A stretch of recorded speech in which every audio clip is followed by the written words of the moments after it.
পোশাকের স্বাধীনতা থেকে আস্থার প্রতীক। ডাকসুতে সাদিক কায়েমের উত্থান এবং ক্যাম্পাসের বদলে যাওয়ার সমীকরণ। ঢাকা বিশ্ববিদ্যালয় নিছক একটি শিক্ষা প্রতিষ্ঠান নয়, বরং একটি অনুভূতির নাম। দেশের ইতিহাসের বাঁকে বাঁকে মিশে থাকা এই প্রাঙ্গণ রাজনৈতিক চেতনা, সাংস্কৃতিক মুক্তি আর মুক্ত চিন্তার এক জীবন্ত জাদুঘর। এখানকার প্রতিটি ধূলিকণা, প্রতিটি দেয়াল যেন এক একটি ইতিহাসের সাক্ষী। তাই এই বিশ্ববিদ্যালয়ের ছাত্র সংসদ অর্থাৎ ডাকসু নির্বাচন কেবল একটি সাধারণ নির্বাচন নয়, এটি জাতীয় রাজনীতির এক ক্ষুদ্র অথচ শক্তিশালী প্রতিচ্ছবি। এখানকার নেতৃত্ব পরিবর্তন মানে শুধু শিক্ষার্থীদের ভাগ্যের পরিবর্তন নয়, বরং দেশের ভবিষ্যৎ রাজনীতির গতিপথ নিয়েও এক ধরনের বার্তা দেওয়া। তেমনই এক উত্তাল সময়ের পর অনুষ্ঠিত ডাকসু নির্বাচনের ফলাফল যখন ঘোষিত হলো, তখন ক্যাম্পাসের বাতাস যেন এক অদ্ভুত মিশ্র প্রতিক্রিয়া। একদিকে বিজয় উল্লাস, অন্যদিকে এক গভীর চাপা উদ্বেগ। যে প্যানেলটি বিজয়ী হয়ে এলো, তাদের রাজনৈতিক সংযোগ নিয়ে নির্বাচনের আগে থেকে এক ধরনের গুঞ্জন চলছিল।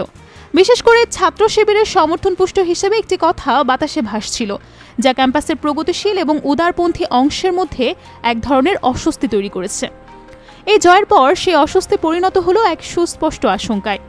প্রশ্নটা কোনো একক ব্যক্তিত্ব নিয়ে ছিল না, ছিল একটি আদর্শিক অবস্থান নিয়ে। প্রশ্নটা ঘুরপাক খাচ্ছিল ক্যাম্পাসের বহু বছরের লালিত স্বাধীনতার মূল ভিত্তি নিয়ে। আর সেই সব প্রশ্নের কেন্দ্রে ছিল একটি ভয়, নারী শিক্ষার্থীদের স্বাধীনতার পরিসর কি সংকুচিত হয়ে আসবে? ক্যাম্পাসের করিডোরে, মধুর ক্যান্টিনের চায়ের কাপে, অথবা টিএসসির আড্ডায়, কিংবা লাইব্রেরির নিস্তব্ধতায়, সর্বত্রই যেন একই আলোচনা।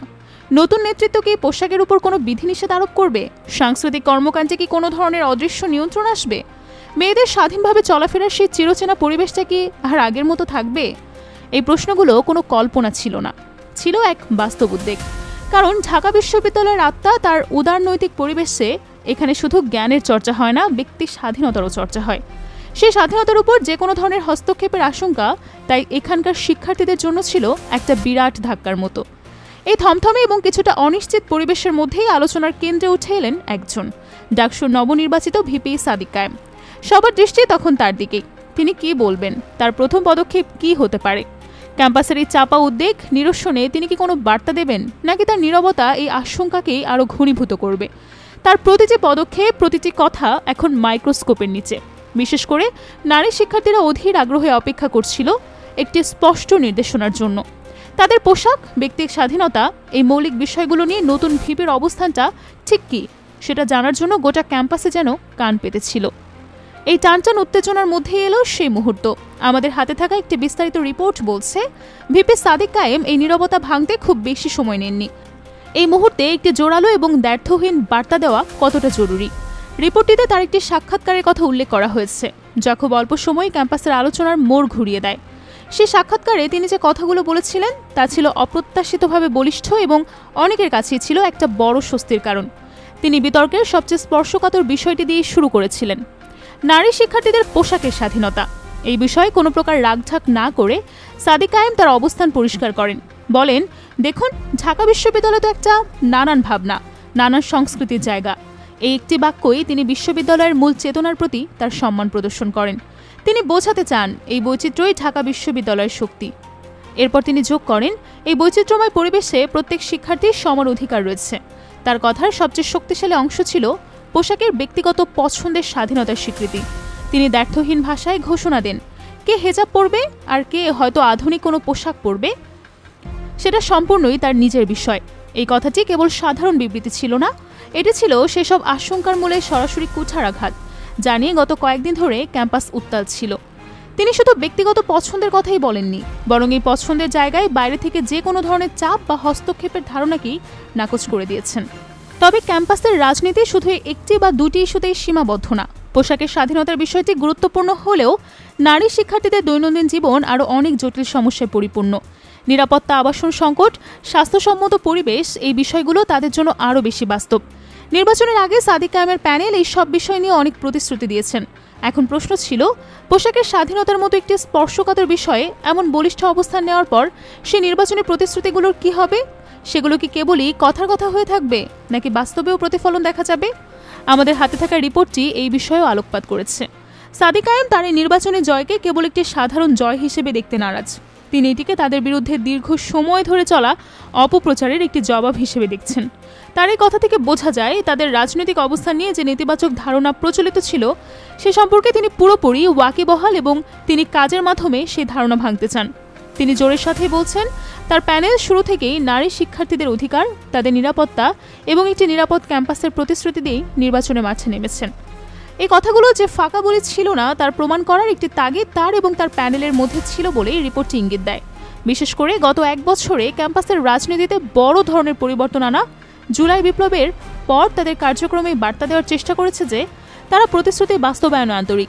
তারা নির্বাচনী ইশতেহারের দিকে তাকালে দেখা যায় সেখানে নারী শিক্ষার্থীদের জন্য বেশ কিছু সুনির্দিষ্ট পরিকল্পনার কথা বলা ছিল, যেমন মেয়েদের হলে নিরাপত্তা জোরদার করা, স্বাস্থ্যসেবার মান উন্নয়ন করা, বিশেষ করে স্যানিটেশন ব্যবস্থার উন্নতি এবং আবাসন সংকট নিরসনের কার্যকর পদক্ষেপ নেওয়ার মতো বিষয়গুলো স্পষ্টভাবে ছিল। এগুলো ঢাকা বিশ্ববিদ্যালয়ের নারী শিক্ষার্থীদের জন্য বহু বছরের পুরনো এবং জ্বলন্ত সমস্যা। প্রশ্ন হলো, এই পরিকল্পনাগুলো কি কেবল কাগজের সৌন্দর্য বৃদ্ধি করেছে নাকি মাঠ পর্যায়ের কোনো বাস্তবায়ন শুরু হয়েছে? রিপোর্টটিতে সাদিক কায়েমের বক্তব্যকে উদ্ধৃত করে বলা হয়েছে এই প্রতিশ্রুতিগুলো বাস্তবায়নের কাজ ইতোমধ্যেই শুরু হয়ে গেছে। তিনি শুধু কাজ শুরুর কথাই বলেননি, বরং বেশ আত্মবিশ্বাসের সাথে জানিয়েছেন যে শিক্ষার্থীরা খুব দ্রুতই এর দৃশ্যমান ফল পাবে। পোশাকের স্বাধীনতার পাশাপাশি সার্বিকভাবে মেয়েদের জন্য একটি নিরাপদ এবং পূর্ণ স্বাধীনতার পরিবেশ তৈরির যে প্রতিশ্রুতি তিনি দিয়েছেন সেই কথারও তিনি পুনরাবৃত্তি করেন। অর্থাৎ রিপোর্ট অনুযায়ী এখানে কেবল মুখের কথায় চিড়ে ভেজানোর চেষ্টা নেই, বরং কাজের মাধ্যমে আস্থা অর্জনের একটি সচেতন এবং সক্রিয় প্রচেষ্টা লক্ষ্য করা যাচ্ছে।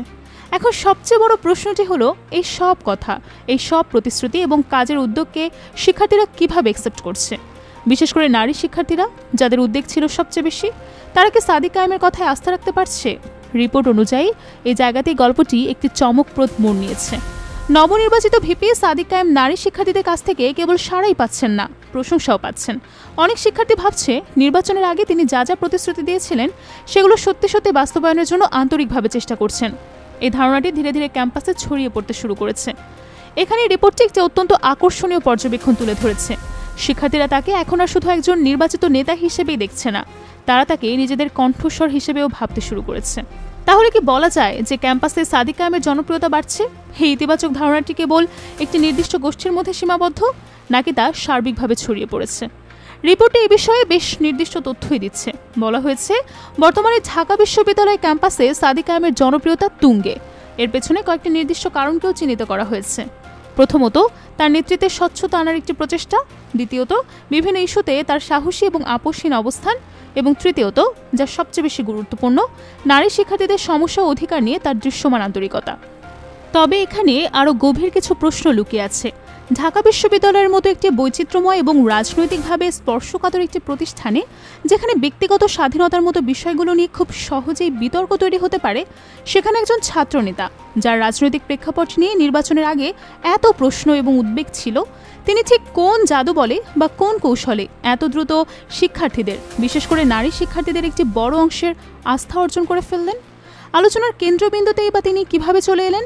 রিপোর্টের কিছু সরল উত্তর দিয়েছে: স্বচ্ছতা, সাহসী অবস্থান, আন্তরিকতা। কিন্তু এই গুণগুলো বাস্তবে কিভাবে কাজ করে? শুধু প্রতিশ্রুতি রক্ষার ইচ্ছা প্রকাশ করে কি যথেষ্ট, নাকি এর পেছনে যোগাযোগের কোনো বিশেষ ধরন, সময়ের সঠিক ব্যবহার অথবা এমন কোনো রাজনৈতিক প্রজ্ঞা কাজ করেছে যা হয়তো রিপোর্টেও পুরোপুরি ধরতে পারেনি? এই আস্থা তৈরির পেছনের আসল মেকানিজমটা কি? সাদিক কায়েমের এই উত্থান নিছক একটি ছাত্রনেতার সাফল্য গাথা নয়, এটি বর্তমান সময়ের ছাত্র রাজনীতি, নেতৃত্ব এবং তরুণ প্রজন্মের মনস্তত্ত্ব বোঝার জন্য একটি অসাধারণ কেস স্টাডি। এই প্রক্রিয়াটি কিভাবে কাজ করলো তা নিয়ে আরও গভীর বিশ্লেষণের সুযোগ রয়ে গেছে, যা হয়তো আগামী দিনগুলোতে ঢাকা বিশ্ববিদ্যালয়ের রাজনীতির গতিপথ নির্ধারণে গুরুত্বপূর্ণ ভূমিকা রাখবে।